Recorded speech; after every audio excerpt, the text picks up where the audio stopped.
설교 시간에 성공 혹은 인생 역전 이런 말들을 쓰게 되면 가끔 알레르기 반응을 일으키는 사람들이 있습니다. 기복신앙을 전한다고 공격하는 경우도 있습니다. 복음만 전해야지 무슨 설교 시간에 성공 이런 말들을 사용하느냐, 이렇게 저렇게 말하는 사람들이 가끔 가다가 있는 것을 보게 됩니다. 여러분, 그러나 사람들이 뭐라고 말하든지 이렇게 저렇게 공격을 하고 혹이나 시비를 거는 일이 있다고 할지라도 저는 우리 해운대 제일교회 모든 성도들이 성공하는 인생이 되기를 소원합니다. 정말 오늘 나오신 여러분 모두는 하나님의 도우심을 힘입어 성공하는 인생이 꼭 되시기를 예수님 이름으로 축복합니다. 그런데 성공하는 인생이 되려면 반드시 기억해야 할 것이 있습니다. 여러분이 적어도 내 인생, 짧은 인생을 살아갈 때에 성공하는 삶이 되어야 하겠다라고 생각을 한다면 반드시 기억할 것이 있습니다. 우선순위 바른 삶이 되어야 합니다. 성공은 능력보다도 열심에 의해서 좌우됩니다. 아무리 뛰어난 재능을 가지고 있는 사람이라고 하여도 열심을 갖지 않으면 성공할 수 없습니다. 주변에서 성공했다고 하는 사람들을 보게 되면 공통점이 있는데요, 한결같이 몸과 영혼을 주어진 일에 쏟아부은 열심과 열정을 가지고 있는 사람들입니다. 그런데 어떤 경우에는 열심을 냈는데 원하는 만큼 결과를 거두지 못하기도 합니다. 몸과 마음을 다 바쳐서 수고했음에도 일한 만큼 열매를 거두지 못합니다. 수고는 수고대로 하고 실패를 경험하는 경우까지 있습니다. 이유가 무엇입니까? 우선순위가 잘못되었기 때문입니다. 중요한 것과 덜 중요한 것을 분별하여 행해야 합니다. 인생에는 중요한 일이 있고 덜 중요한 일이 있고 더 중요한 일이 있는 것입니다. 그런 중요성에 관해서 분별하지 못하고 덜 중요한 일 혹은 별로 중요하지 않는 일에 열심을 내다 보게 되면은 결국은 실패하는 인생이 이루어지게 됩니다. 성공하는 인생이 되려면 우선순위를 바르게 해야 합니다. 오늘 본문 6절에 하나님께서 학개 선지자를 통해서 이스라엘 백성들에게 이렇게 말씀을 했습니다. 너희가 많이 뿌릴지라도 수확이 적으며 먹을지라도 배부르지 못하며 마실지라도 급족하지 못하며 입어도 따뜻하지 못하며 일꾼이 삭슬 받아도 그것을 구멍 뚫어진 전대에 넣음이 되느니라. 많이 뿌렸는데 수확이 별로 없습니다. 먹었는데도 배부르지 않습니다. 마시는 것은 갈증을 해결하려고 하는 것인데 마셔도 흡족하지 않습니다. 옷을 입어도 따뜻하지 못하고 수고하여 삭슬받아도 구멍 뚫어진 전대에 놓는 것처럼 남는 것이 없습니다. 왜 이러한 일이 일어나게 되는 것입니까? 이 말씀을 한마디로 요약을 하면 수고는 수고대로 했는데 얻는 것이 없다고 하는 것입니다. 그 이유가 무엇입니까? 우선순위의 문제와 관련되어져 있습니다. 이스라엘 백성들이 포로에서 돌아온 후에 정말 나름대로 열심히 살려고 애를 썼습니다. 멀리 바벨론의 포로로 잡혀갔다가 이제는 고국으로 돌아왔으니 이 땅에서 한번 우리가 제대로 살아보자 라고 생각을 하고 나름대로 수고하고 열심을 내었는데 엉뚱하게도 이러한 결과가 찾아오게 된 것입니다. 그 이유를 본문 9절에 이렇게 말씀합니다. 너희가 많은 것을 팔았으나 도리어 적었고 너희가 그것을 집으로 가져갔으나 내가 불어 버렸느니라. 나 만군의 여호와가 말하노라. 이것이 무슨 까닭이냐? 네 집은 황폐하였으되 너희는 각각 자기의 집을 짓기 위하여 빨랐음이라. 9절 하반절을 주목해 보십시오. 나 만군의 여호와가 말하노라. 이것이 무슨 까닭이냐? 너희들의 인생에 그렇게 수고는 수고대로 했는데 원하는 만큼 거두지 못한 까닭이 무엇이냐라고 묻는 것입니다. 그리고 그 이유를 이렇게 말씀을 하십니다. 내 집은 황폐하였으되 너희는 각각 자기의 집을 짓기 위하여 빨랐음이라. 무슨 말씀입니까? 우선순위가 잘못되었다는 것입니다.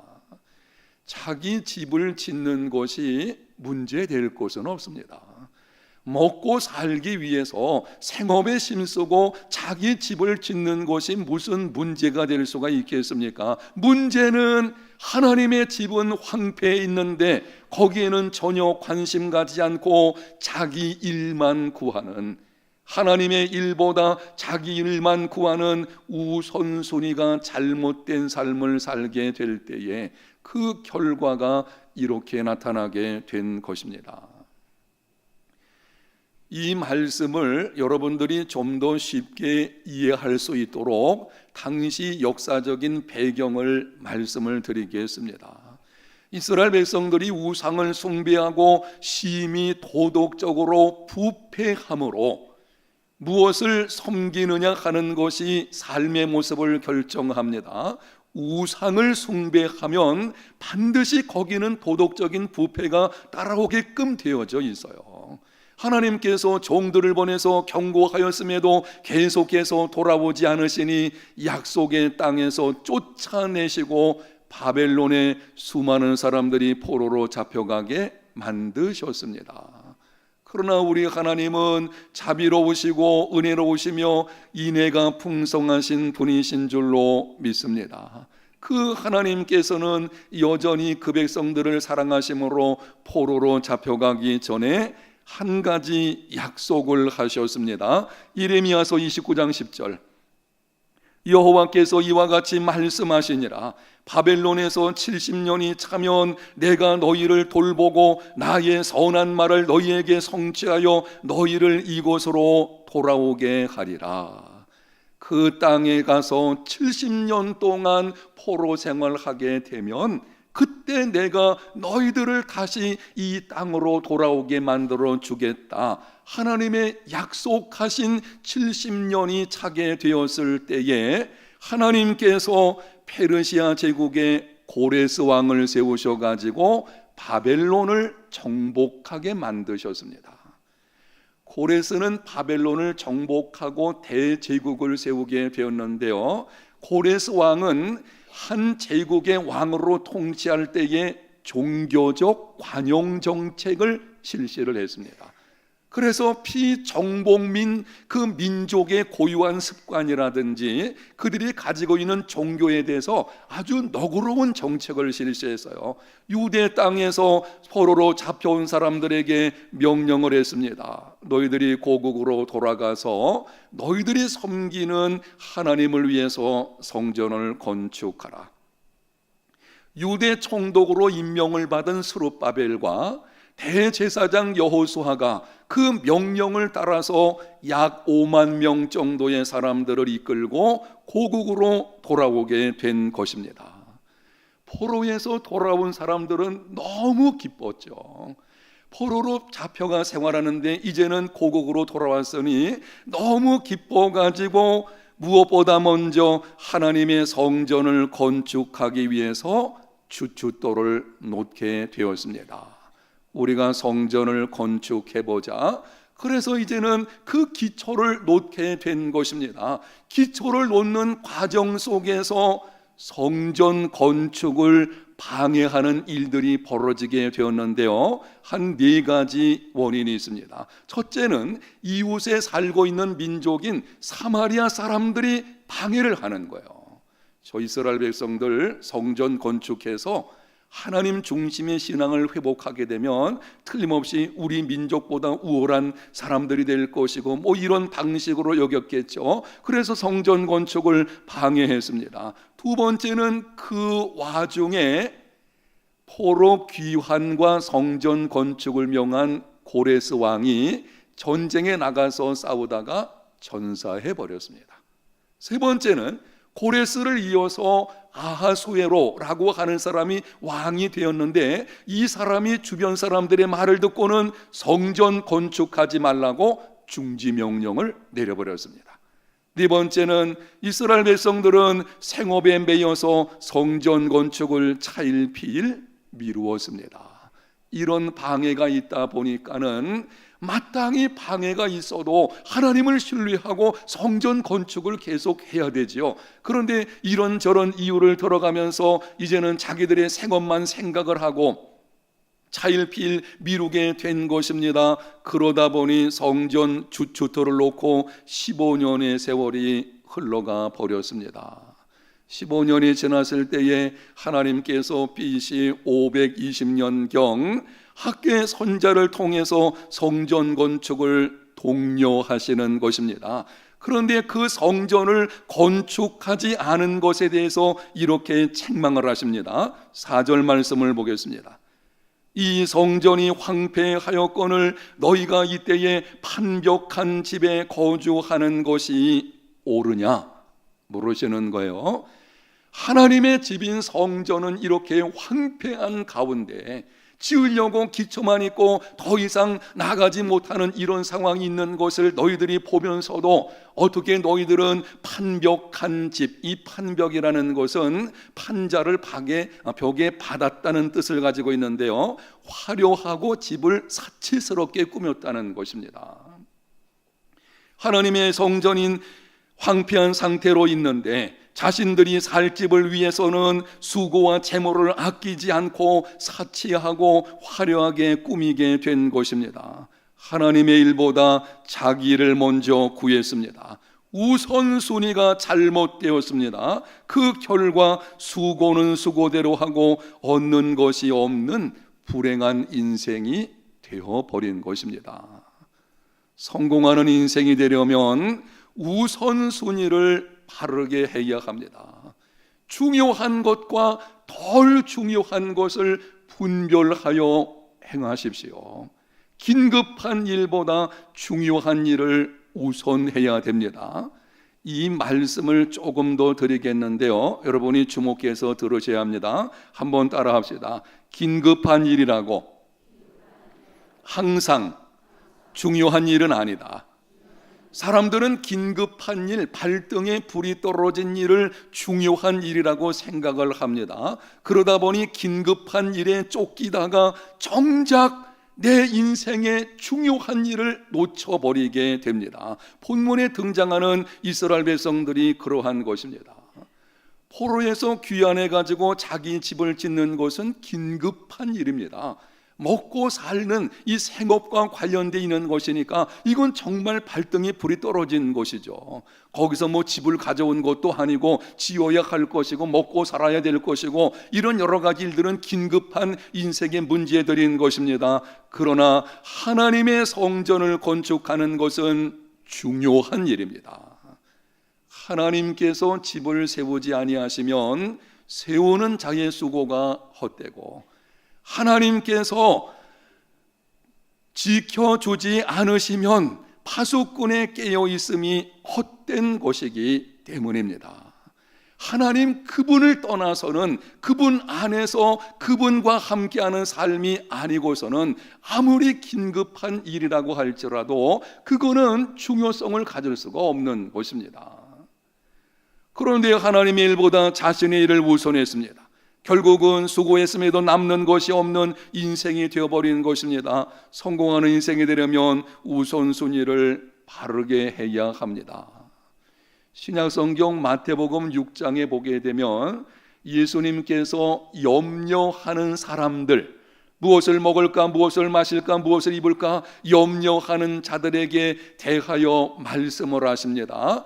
염려는 헛된 것이다 라고 하는 것을 쭉 이렇게 저렇게 말씀하신 후에 결론 부분에서 이렇게 말씀을 하셨습니다.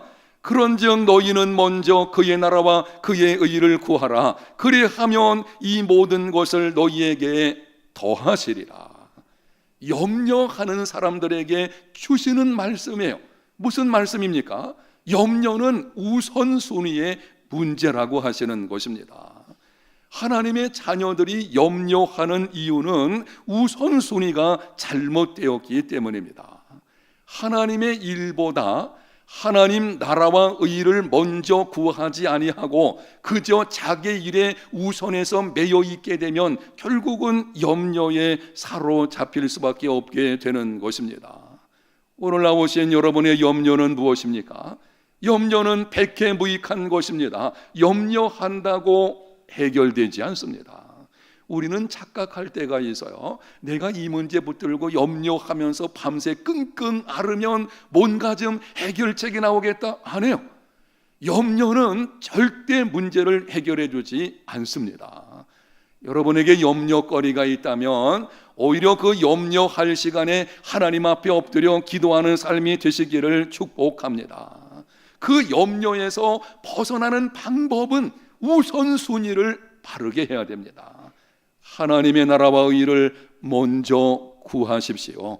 그리하면 그 나머지 모든 것도 더하여 주시게 되는 하나님의 능력을 경험하고 염려로부터 벗어나게 될 것입니다.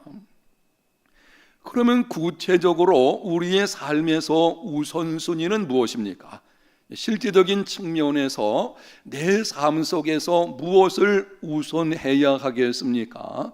몇 가지 말씀을 드리게 되는데요. 오늘 본문과 관련된 것은 조금 많이 말씀드리게 될 것이고 나머지들은 간략하게 사실은 이번 주 다음 주 두 번에 나눠서 설교하려고 하다가 또 나중에 설교할 기회가 있겠지 해서 이번에 좀 간략하게 압축을 해서 여러분에게 말씀을 드리게 되는데요. 주목해서 들으시고 우선순위를 바르게 하는 믿음의 삶이 되시기를 바랍니다. 첫 번째는 그리스도인의 삶의 우선순위는 하나님을 예배하는 것입니다. 아멘. 예수 믿는 하나님의 자녀들의 최우선순위, 그것은 하나님을 예배하는 것입니다. 학개서의 중심 메시지는 성전을 건축하라는 것입니다. 그런데 이 내용을 쭉 읽다 보게 되면은 한 가지 의문이 생길 때가 있을 것입니다. 이스라엘 백성들이 바벨론에서 수십 년 이상 동안을 성전 없이 회당에서 예배드렸습니다. 그때 성전 없이도 예배드릴 때에 하나님이 그 예배를 받아주셨습니다. 그리고 성경을 계속 읽어보게 되면은 구약에서 신약으로 넘어갈수록 성전 건축물, 이 외형적인 건축물에 대해서는 별로 중요한 가치를 두지 않는 것을 알 수가 있습니다. 이 건물 자체가 중요한 것이 아니거든요. 사실은 이 건물 자체가 성전은 아닌 것입니다. 그래서 건물 자체가 큰 의미를 갖는 것은 아닌데 놀랍게도 오늘 본문에서는 이 성전 건물을 건축하라고 강조하시고 독려하시는 것을 보게 됩니다. 이유가 무엇입니까? 당시 그 시점에서 성전은 하나님께 제사하는 곳, 하나님을 예배하는 장소였기 때문입니다. 이 사람들이 포로에서 돌아와서 처음에 성전을 지으려고 했던 것은 성전을 중심으로 예배하려고 하였던 것입니다. 그런데 15년이 흐르는 동안에 그렇다면 거기에 회당을 세워서 예배했을까? 근거가 없으니 쉽게 말씀드릴 수가 없을 것입니다. 이 본문의 흐름의 문맥으로 보아서 예배를 소홀하게 되어진 것입니다. 성전이 기초만 있고 완공되지도 않았고 예배드리는 장소가 불확실하고, 그러니 자기들 나름대로 예배한다고 한들 틀림없이 하나님을 예배하는 것이 소홀해졌을 것입니다. 하나님은 온전한 예배 회복을 위해서 성전 건축을 독려하시는 것입니다. 여러분, 예배는 인생의 첫 번째 목적입니다. 사람의 제일 된 목적이 무엇인지를 소요리 문답 제1문에 이렇게 기록을 합니다. 사람의 제일 된 목적은 하나님을 영화롭게 하는 것과 영원토록 그를 즐거워하는 것이다. 하나님을 영화롭게 하고 영원토록 하나님을 즐거워하는 것, 이것이 무엇입니까? 그게 바로 예배입니다. 예배를 통해서 하나님이 영광을 받으시고, 예배는 하나님 그분을 즐거워하는 것이고, 바로 예배는 인생의 제일 된 목적이요 그리스도인의 삶에서 첫 번째 우선순위가 되는 것입니다. 그래서 우리 교회는 주일날 오전 예배에 관련해 가지고 5번에 걸쳐서 예배가 이루어지는 것을 보게 됩니다. 이른 예배, 1부, 2부, 3부, 4부 예배. 저는 가끔 제 개인적인 소견입니다. 제 개인적인 소견으로는 이 5번 예배를 2번 예배로 딱 드렸으면 좋겠다. 왜냐하면 이 2번으로 드리게 되면 흩어져서 드렸던 것이 전 교인이 함께 본당에 꽉 채워가지고 하나님 앞에 찬송하고 하면 얼마나 좋겠나. 그리고 설교하는 거 여러분 쉽지 않아요. 쉽지 않거든요. 그러니까 이거를 여러 번 하는 것이 아니고 한 2번 정도면 좋겠다, 이런 생각이 개인적으로 없지는 않습니다. 그럼에도 우리 교회에서 5번에 걸쳐서 드리는 이유는 있는데요, 어찌하든지 주일 오전에는 정말 모든 성도들이 사정이 좀 있어도 예배 드리게 하자. 아멘. 그리고 그거 아니겠어요? 이렇게 많은 여러 가지로 이렇게 예배를 흩어놓는 것은요, 그러다 보니까 좀 분산된 느낌이 있고 하는 집중력이 좀 떨어지는 것도 없지는 않을 것입니다. 그럼에도 이렇게 드리는 이유는 성도들에게 사정들이 좀 있을 것이고, 사정이 있다고 해도 어찌하든지 주일날에는 하나님께 나와서 예배 드리게 해야 되겠다라고 하는 측면에서 그렇게 한 것입니다.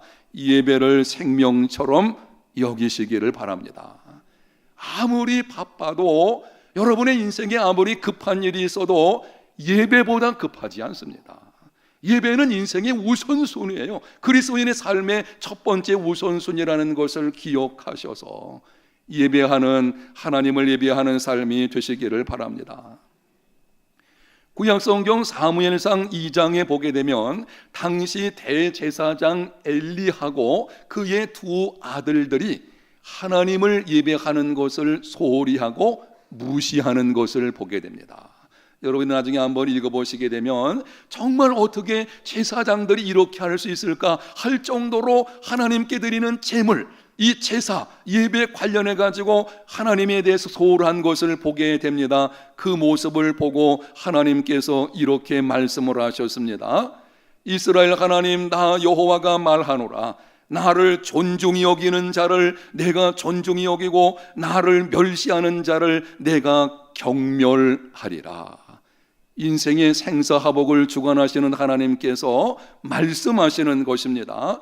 예배를 생명처럼 여기는 것은 하나님을 존중히 여기는 것이요, 하나님이 그 인생을 존중히 여겨 주실 것입니다. 예배를 소홀히 하고 무시하고 예배를 경멸하는 사람들, 하나님을 멸시하는 것이요, 하나님은 그 인생을 경멸하겠다고 말씀을 하셨습니다. 예배를 생명처럼 여기는 삶이 되시기를 바랍니다. 요즘 하반기 들어서 이제 2019년 여러 가지 계획들을 제가 구상을 좀 하고 있는데요, 그때에 관심거리 중에 하나가 다음 세대 자녀들이 주일에 온전한 예배를 드리고 있나라고 하는 것입니다. 자녀들의 학업 문제, 건강 문제, 취업 문제, 결혼 문제 다 중요합니다. 이것을 위해서도 기도하고 있습니다. 그러나 첫 번째 관심은 정말 다음 세대 이 아이들이 하나님을 온전히 예배하는 사람이 되고 있느냐, 여기에 대한 질문이 제게 계속 다가오고 있게 되는데요, 이유가 있어요. 우리 다음 세대 자녀들 온전한 예배자로 세워져야만 그것이 하나님을 존중히 여기는 것이고, 그럼 하나님께서 이 자녀들을 존중히 여겨 주실 것입니다. 그럼 그 인생이 복 있는 인생이 되는 것입니다. 그런데 예배를 무시하고 예배를 소홀히 하고 예배 멸시하는 이런 삶이 되어지고 있다. 그렇다면 하나님께서는 그 인생을 경멸하겠다고 하십니다. 우리 자녀들의 인생이 그런 인생이 되어서는 안 될 것입니다. 예배는 교육이 아니라 성숙한 믿음의 선배들이 예배하는 모습을 보고 배우는 것입니다. 사실은 정확히 말씀드리면 이런 것입니다. 우리는 아이들에게 너희들 이렇게 예배하라, 예배를 교육하려고 하는데요, 예배는 교육 가지고 배워지는 것이 아니에요. 진짜 믿음의 선진들, 신실한 하나님의 사람들, 그리고 믿음을 가지고 있는 부모님들이 하나님께 예배하는 것을 보아야 합니다. 보고 배우는 거예요. 아, 이렇게 예배하는 것이구나, 이걸 좀 보고 배워야 합니다. 그런데 지금 우리 교회뿐 아니라 한국교회 주일학교의 경우에는 주일날 오게 되면 다 따로 예배를 드리게 되죠. 그러니까는 정말 하나님 앞에 구별된 예배를 드리는 모습이 무엇인가를 어렸을 때부터 보지 않게 되면은 자기들끼리 최선을 다해서 드리고 하나님이 또한 그것을 받으실 줄로 믿지만은 좀 염려가 되기도 하는 것이죠. 과연 이 아이들이 정말 하나님을 예배하는 것이 어떤 것인지를 어려서부터 배워갈 수 있겠나, 이런 생각이 들게 되는 것입니다. 그래서 지금 고민거리 중에 하나가 이 아이들을 온전한 예배자로 세우려면 어떻게 해야 될 것인가. 연말에 지금 기도하고 있는데 여러분이 이 문제에 관심을 가지시고 함께 기도로 도와주시면 좋겠습니다. 그리고 오늘 나오신 여러분 가정의 모든 다음 세대 자녀들 온전한 예배자로 세워지시기를 예수님 이름으로 축복합니다. 두 번째는 가정 생활에서 우선순위는 부부 관계입니다. 가정에는 세 가지 관계가 있는데요, 부부 관계, 부모에 대한 관계, 자녀에 대한 관계가 있습니다. 세 관계 중에서 우선순위는 부부 관계에 있습니다. 부모에 대한 것, 자녀에 대한 것이 가정생활의 우선이 아니에요. 그런데 어떤 가정은 보게 되면은 이 부부 관계는 소홀히 하면서도 자녀들에 대해서 온통 관심을 갖게 되어지는, 결국 자녀 교육 바르게 이루어지지 않습니다. 부부 관계가 우선이라는 것을 기억하고 오늘 나오신 여러분들 가정생활에서 부부 관계 속에 어떤 것도 끼어들게 하지 마시기를 바랍니다.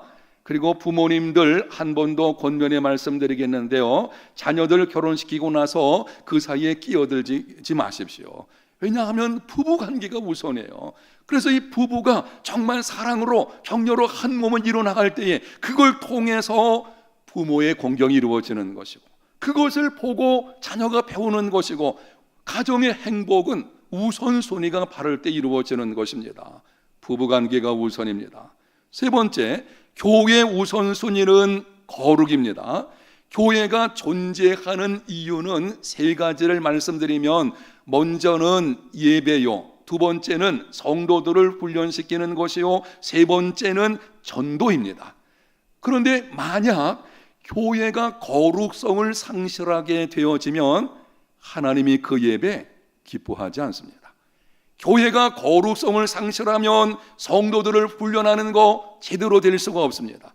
교회가 거룩성을 상실하면 전도에 심각한 방해를 받게 됩니다. 그것이 오늘날 우리 한국 교회의 모습의 한 면인 것입니다. 그래서 우리 모두는 어찌하든지 교회의 거룩을 힘쓰는 삶이 되어야 합니다. 네 번째는 나라와 민족의 우선순위는 경제가 아니라 정의입니다. 요즘 우리나라뿐 아니라 대부분의 나라들이 경제 발전을 우선순위에 두고 있습니다.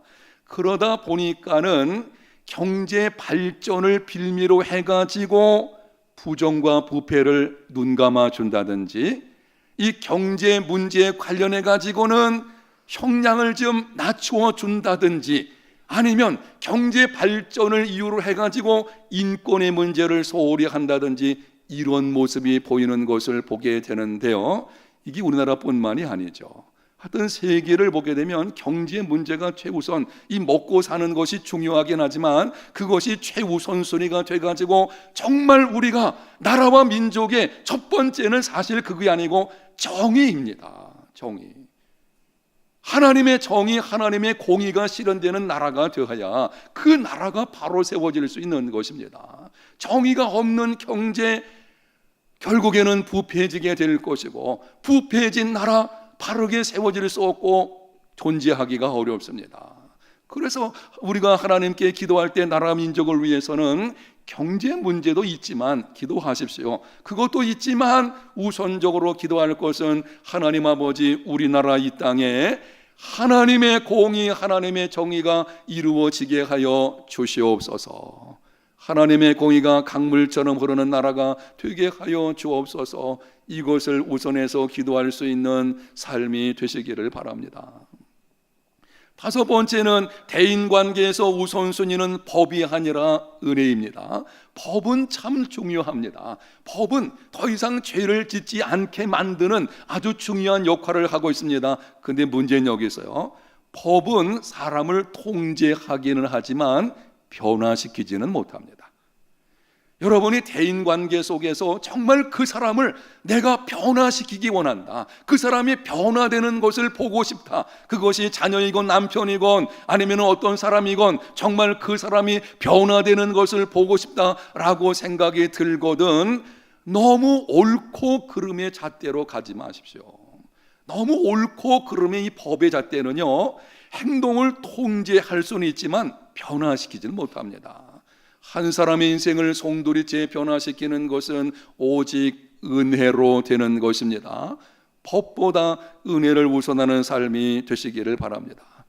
여섯 번째는 자녀들 신앙교육의 우선순위는 교회가 아니라 가정입니다. 하나님께서는 자녀 교육을 제일 먼저 가정의 부모들에게 준 것입니다. 그런데 우리 교회뿐만이 아니고 우리 한국교회, 아마 지구촌의 수많은 교회들의 모습을 보게 되면 자칫 이런 문제가 일어나고 있는데요, 자녀들의 신앙교육을 그냥 교회에 맡겨버리는 거예요. 주일학교에 보내놓고 신앙생활, 신앙교육은 거기서 다 알아서 해주겠지라고 생각을 하고 그렇게 하는 부모들이 있는 것을 보게 되는데요, 우선순위가 잘못된 것입니다. 교회에서는요, 여러분, 자녀의 신앙교육을 전적으로 책임질 수 없습니다. 부분적인 책임은 있을 수 있어요. 그렇지만 전부 책임은 안 해요. 이렇게 하셔야 돼요. 여러분 자녀는 여러분이 책임지십시오. 왜냐하면 부모인 우리에게 하나님 주신 것입니다. 그럼 교회는 뭐냐? 여러분이 자녀들의 신앙교육을 위해서 애를 쓰는데 사실 우리는 좀 부족한 사람들이잖아요. 그것을 보충해서 도와주는 역할이 교회에서 하는 것입니다. 부모가 자녀를 교육할 때에 때로는 지적인 면이나 기술이 부족하니 그래서 학교 보내는 것입니다. 그런데 이게 우선순위가 잘못되어지면은요, 나중에 열심히 자녀를 양육했는데 한순간 이 아이들이요, 주일학교 때 그렇게 열심히 나왔다가 청소년기 지나고 대학 들어가고 사회 가면은요, 하나님 떠납니다. 펑펑 나가 떨어지는 걸 보게 됩니다. 그게 답답한 거예요. 아니, 어렸을 때 그렇게 기도로, 어떤 아이들은 정말 어렸을 때 그렇게 성경 고사대회 나가면 1등만 했어요. 그런데 그런 아이들도 나중에 막 떨어져 나가는 모습이 있는 것을 볼 때에 우선순위가 바르게 돼야만 자녀 교육에도 성공할 수 있게 되는 것입니다. 마지막 일곱 번째 한 가지 더 말씀드립니다. 한번 따라합시다. 신앙생활의 우선순위는 하나님과 함께하는 것이다. 하나님은 저와 여러분들을 종교 행위하라고 우선적으로 부르신 거 아닙니다. 하나님의 일을 하라고 먼저 부르신 것이 아니에요. 하나님이 우리를 부르신 첫 번째 이유는 하나님 그분과 함께하는 삶을 살게 하시려는 것입니다. 하나님께로 부르시고 그분 안에서 살아가도록 그분과 함께하는 삶을 위해서 우리를 먼저 부르신 것입니다. 그런데 마치 무슨 종교 행위가 전부인 것처럼 아니에요. 하나님과 함께하는 삶이 우선인 것입니다. 매일 범사에 하나님과 함께 시작하는 삶이 되시기를 축복합니다. 하나님 그분과 함께 시작하고 그분과 함께 하루를 살아가고 그분과 함께 평생을 살아갈 수 있는 이러한 우선순위 바른 신앙생활이 되시기를 바랍니다. 사랑하는 성도 여러분, 명심하십시오. 바른 우선순위가 성공하는 인생입니다.